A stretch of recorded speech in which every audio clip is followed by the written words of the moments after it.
ఎన్నికల సమయం దగ్గర పడుతున్న వేళ ఏపీ పాలిటిక్స్ లో ఊహించని పరిణామాలు చోటు చేసుకుంటున్నాయి. ఇప్పటికే అభ్యర్థులను ప్రకటించిన అధికార పార్టీ వైఎస్ఆర్సీపీ పలు స్థానాల్లో అభ్యర్థులను మార్చే యోచనలో ఉందన్న వార్తలు సోషల్ మీడియాలో వైరల్ అవుతున్నాయి. వైనాట్ 175 లక్ష్యంతో బరిలో దిగుతున్న జగన్ ప్రతిపక్ష పార్టీలకు గట్టి పోటీని ఇచ్చే గెలుపు గుర్రాలనే అభ్యర్థులుగా ప్రకటిస్తున్నారు. ఈ క్రమంలోనే కొన్ని స్థానాల్లో బలమైన అభ్యర్థులను ప్రకటించినప్పటికీ మారుతున్న సమీకరణాలను బట్టి జగన్ కూడా వ్యూహాలకు పదును పెడుతున్నట్టు తెలుస్తోంది.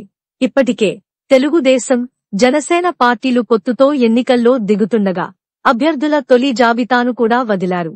అయితే ఏపీలో ప్రధానంగా ఆయా సామాజిక వర్గాల ఓటర్లను దృష్టిలో ఉంచుకుని అభ్యర్థులను ప్రకటిస్తున్న నేపథ్యంలో అత్యధిక స్థాయిలో ఉన్న కాపు ఓటర్లను తమ వైపు తిప్పుకునేందుకు అన్ని పార్టీలు ప్రయత్నాలు చేస్తున్నారు. ఈ క్రమంలోనే కాపు ఓట్లను కూడగట్టుకునేందుకు జనసేన నాయకుడు పవన్ కళ్యాణ్ కూడా ఆ దిశగా అడుగులు వేస్తున్నట్టు సమాచారం. ఇందులో భాగంగానే పవన్ కళ్యాణ్ పిఠాపురం నుంచి పోటీ చేసేందుకు సిద్ధమైనట్టు తెలుస్తోంది. కాగా పవన్ కళ్యాణ్ కు గట్టి పోటీ ఇచ్చేందుకు కాపు సామాజిక వర్గం మద్దతు ఎక్కువగా ఉన్న కాపు జేఏసీ నేత ముద్రగడ పద్మనాభన్ను రంగంలోకి దించేందుకు వైఎస్ఆర్ కాంగ్రెస్ పార్టీ వ్యూహాలు రచిస్తున్నట్టు ప్రచారం జరుగుతోంది. అయితే గతంలో ముద్రగడను జనసేనలో చేర్చుకునేందుకు మంతనాలు జరిగాయి. అదే సమయంలో టీడీపీ, వైసీపీ కూడా ఆయనను చేర్చుకునేందుకు ప్రయత్నాలు చేశాయి. అయితే ఆయన మాత్రం వైసీపీలో చేరేది లేదని, అవసరమైతే జనసేన లేదా టీడీపీలో ఏదో ఒక పార్టీలో చేరతానంటూ సంచలన స్టేట్మెంట్ కూడా ఇచ్చారు.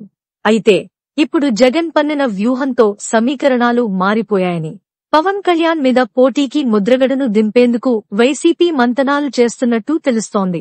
అయితే ఇప్పటికే పిఠాపురం వైసీపీ ఇన్ఛార్జిగా వంగ గీతను ప్రకటించగా పవన్ కళ్యాణ్ పోటీ చేస్తుండటంతో గట్టి పోటీ ఉంటుందని, ముద్రగడ లాంటి బలమైన కాపు నేత అయితేనే ఓడించగలమని భావించిన పార్టీ ఆ దిశగా కసరత్తు చేస్తున్నట్టు సమాచారం.